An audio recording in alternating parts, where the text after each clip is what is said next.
देश परदेश में आपका स्वागत है। सतीश झा। रामनवमी के दिन कुछ ऐसी घटनाएं हुई जो नहीं होनी चाहिए थी, जो कोई सभ्य समाज स्वीकार नहीं करेगा, और उस पे तरह तरह की बातें हो रही हैं। हिंदुत्व ग्रुप ने कहा है कि उनके ऊपर हमला किया गया। जो दूसरे जो निरपेक्ष गुट हैं या कुछ जिनको की तकलीफ़ हुई इस बात से, उन्होंने ये कहा कि हमला उकसाया गया था। ये बातें कहाँ कहाँ हुई? ये गुजरात में हुई, मध्य प्रदेश में हुई, बिहार में हुई, उत्तर प्रदेश में हुई, कई राज्यों में हुई। गुजरात और हर जगह रामनवमी का जो एक प्रोसेशन निकला, उस पे भड़काऊ भाषण दिए गए। कहीं पे लोगों ने दिखाया कि मस्जिदों के ऊपर हमारे हिंदुत्ववादी कुछ उनको उच्चक्का ही कहेंगे, उनके लिए और कोई शब्द मिलता नहीं। जो अनपढ़ हैं, उनमें शिक्षा नहीं है, समझ नहीं है, बातचीत करना जानते नहीं हैं, वो सिर्फ उनको भड़काया गया है, उनको पैसे दिए गए हैं कि ऐसा ऐसा करते रहो। और वही एक पैटर्न निकल रहा है कि किस तरह से भड़काओ लोगों को। और भड़काना तभी होता है जब एक राजनीतिक पार्टी तय कर लेती है कि ऐसा करना है, या जो स्थानीय जो गुंडे प्रवृत्ति के लोग हैं वो तय करते हैं कि ऐसा करना है।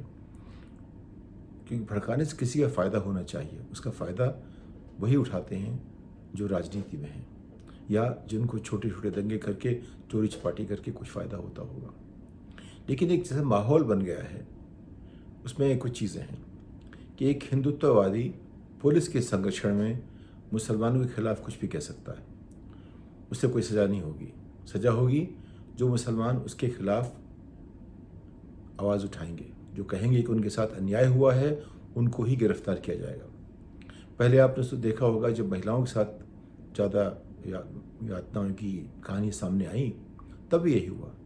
जो महिला शिकायत, पहली बात तो शिकायत करने की कोशिश कोई करता नहीं था, क्योंकि उसके बहुत सामाजिक नुकसान थे। परिवार उससे खुश नहीं होता था, गांव खुश नहीं होता था, मोहल्ला खुश नहीं होता था, दुनिया में बदनामी होती थी, तमाम वजह थी, हज़ारों वजह थी कि अगर जिसके साथ अपराध हो, जिसको नुकसान हो, जिसको यातना दी गई हो, वो शिकायत न करे। अगर कर भी दी तो व्यवस्था ऐसी थी कि वो जो शिकायत करने वाले के ऊपर इतनी अड़चनें लगाइए कि वो शिकायत करने की जो सोचा था उस पर उसको ज़िंदगी भर एक ग्लानि रहे कि हमने ऐसा क्यों किया। और 10,000 में से एक केस अगर कोई आगे बढ़ भी गया तो उसको आपने मॉडल तो बना दिया, लेकिन उससे कुछ बदलाव नहीं हुआ। वो बदलाव लंबे दौर का है, धीरे धीरे होता है। वो ऐसा नहीं कि एक बार हो गया दोबारा नहीं होगा। आज वही कुछ ऐसा ही हो रहा है। प्रवृत्ति वही है, जो शिकायत करता है उसको पकड़ लो, जो अपराध करता है उसको उसकी तरफ देखो भी नहीं। तो दोनों पक्ष सामने आ रहे हैं कि हिंदुत्ववादी कहते हैं कि हमारे साथ ऐसा हुआ, कोई पुरानी वीडियो, डॉक्टर्ड वीडियो करके फैलाते हैं, और जो सही वीडियो है उसके सामने उसको रख के कहते हैं कि अगर ये गलत है तो वो भी गलत है, इसलिए कुछ गलत है ही नहीं है। समाज इस तरह चलता नहीं है। आज की स्थिति ऐसी है कि अगर आप मुसलमान हैं तो आप हमेशा डर के जी रहे हैं। जो जिनमें विश्वास था इस देश की राजनीति में और संविधान में, उनको भी आज शक होने लगा है कि क्या ये वाकई संविधान परख है। हम पे जो भी हो रहा है गुनाह, जब जो हम पे जितनी ताड़नाएँ दी जा रही हैं, जितनी प्रताड़नाएँ मिल रही हैं, उसका कोई निदान है क्या? और उनके पास ना आवाज़ छोड़ी गई है, मीडिया का कोई उनके पास ज़रिया नहीं है, कोर्ट उन्हें बेल नहीं देते, प्रशासन उन्हें उनके साथ खड़ा नहीं होता, उनको पीटता रहता है, उनको तंग करता है। और हिंदुत्ववादी उनकी दुकानें उखाड़ रहे हैं, रेडी वालों के सामान बिखार देते हैं, किसी को वो गौहत्या के नाम पे या गाय का मांस के नाम पे उसकी जान ले लेते हैं। यानी कि एक माहौल बन गया है जहाँ प्रशासन नहीं है, जहाँ कानून नहीं है, और सभ्यता के ऊपर एक बड़ा सवाल खड़ा हो गया है कि क्या हम अपने आप को एक सभ्य समाज कह सकते हैं। हम उनकी बात नहीं कर रहे जो संसद में बहस करते हैं। वहाँ भी जिस तरह की आप बातें देखते हैं हमारे विधानसभाओं में, संसदों में, उन पे अलग चर्चा हो सकती है। कितने अगर मानक कोई विश्व का है, उसके सामने कहाँ खड़े होते हैं, उसको देख सकते हैं, उस हिसाब से तय कर सकते हैं कि हम कितने सभ्य हैं, कितने अपनी ही परंपरा के, जो शंकराचार्य की परंपरा थी, उसमें भी हम कहाँ खड़े होते हैं। हमारे यहाँ जो एक वाद विवाद की, बातचीत की परंपरा थी, शास्त्रार्थ की परंपरा थी, उसके सामने हम कहाँ खड़े होते हैं। अगर शंकराचार्य की परंपरा उसका हम सम्मान करते हैं, उसकी याद करते हैं, उसमें हम 100 पे थे, तो आज हम 5 पे भी शायद नहीं होंगे, 5-10 पे भी नहीं होंगे।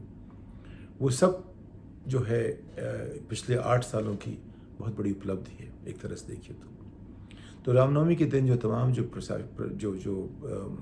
प्रदर्शन हुए, जो जुलूस निकला, उसमें भड़काऊ भाषण कोई जगह होती नहीं है, लेकिन उनको सिर्फ मस्जिदों के सामने से निकालना सिर्फ इसलिए कि मस्जिद अरसे से हर रोज़ाना 5 बार अजान पढ़ते हैं, इसलिए हम कुछ भी कर सकते हैं, वो एक अलग बहस है, वो अलग बात है।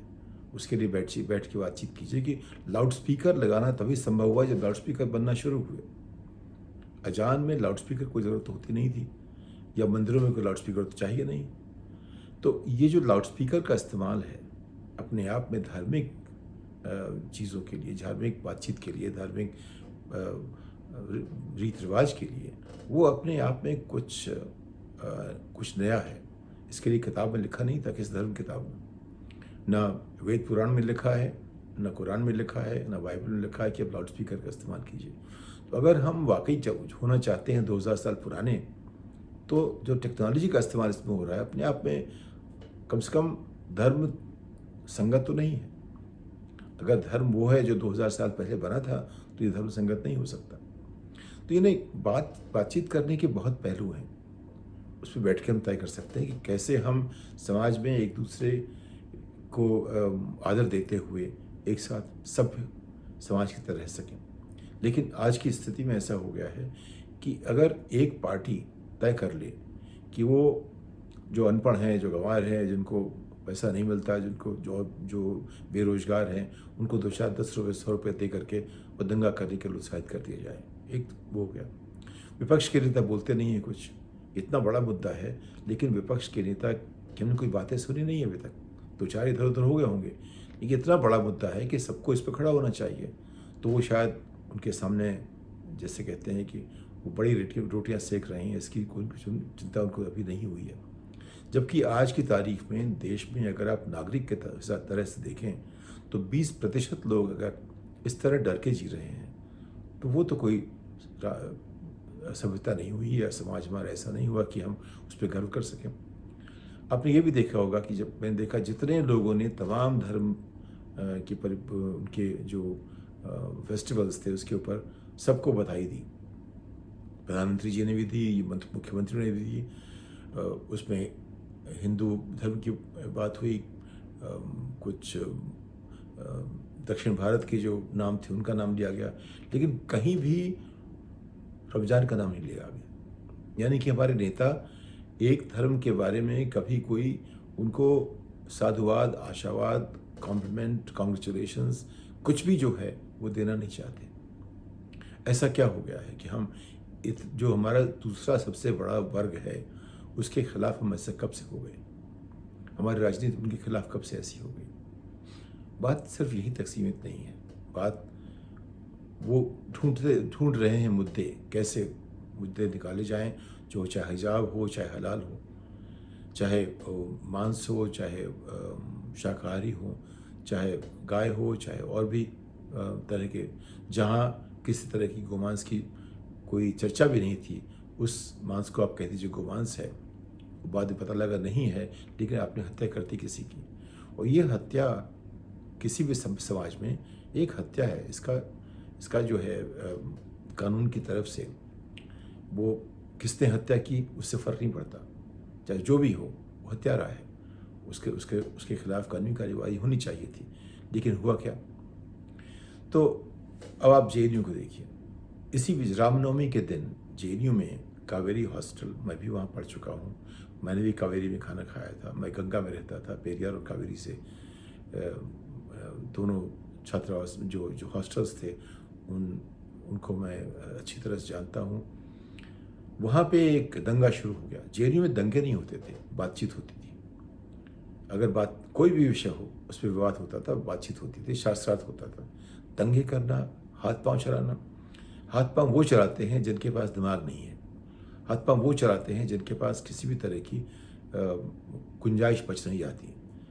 हाथ-पाँव वो चलाते हैं जो सोच नहीं सकते। जेएनयू इन सब से अलग जगह है। अपने आप में ऐसा विश्वविद्यालय जहाँ के लोगों को नोबेल पुरस्कार मिला है। याद रखिएगा हमेशा कि जेएनयू अकेला विश्वविद्यालय है भारत में जहाँ के एमए स्टूडेंट को नोबेल पुरस्कार मिला है। वो भी पास करने के कुल 30 से 1 साल के अंदर नोबेल प्राइज़ को मिला। अभिजीत बैनर्जी को, जो कि इकोनॉमिक्स प्रोफेसर हैं एमआईटी में। जेएनयू की प्रतिष्ठा बाहर में जैसे आईवी लीग के संस्थान हैं, ऑक्सफोर्ड, कैम्ब्रिज है, उस तरह की प्रतिष्ठा उसकी है बाहर भी। उस अकेले जो प्रतिष्ठान ने, जिसने देश को गौरव दिया, उसको इस सरकार ने या नागपुर के लोगों ने या हिंदुत्ववादी लोगों ने उसकी प्रतिष्ठा बिल्कुल ख़त्म कर रखी है आज की तारीख में।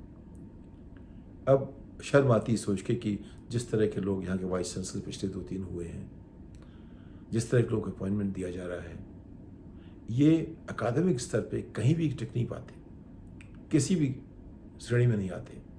उनको आप बैठा दिए, किसी को बैठा दीजिए आप।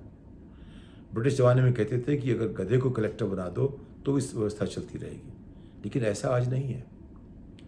अच्छे संस्थानों को चलाने के लिए गधे से काम नहीं चलता, या इस तरह के जो जिनकी ये प्रतिष्ठा अंतर्राष्ट्रीय स्तर पर नहीं है, उनके बिना काम नहीं चलता। तो वहाँ क्या हुआ? अब बातचीत की जगह जूतम बाजार हो रही है। लोग अपनी डाइनिंग हॉल में झगड़ा कर रहे हैं, उन पे हिंसा हो रही है। आपने देखा लोगों के सिर फूट गए, महिलाओं के सिर फूट गए।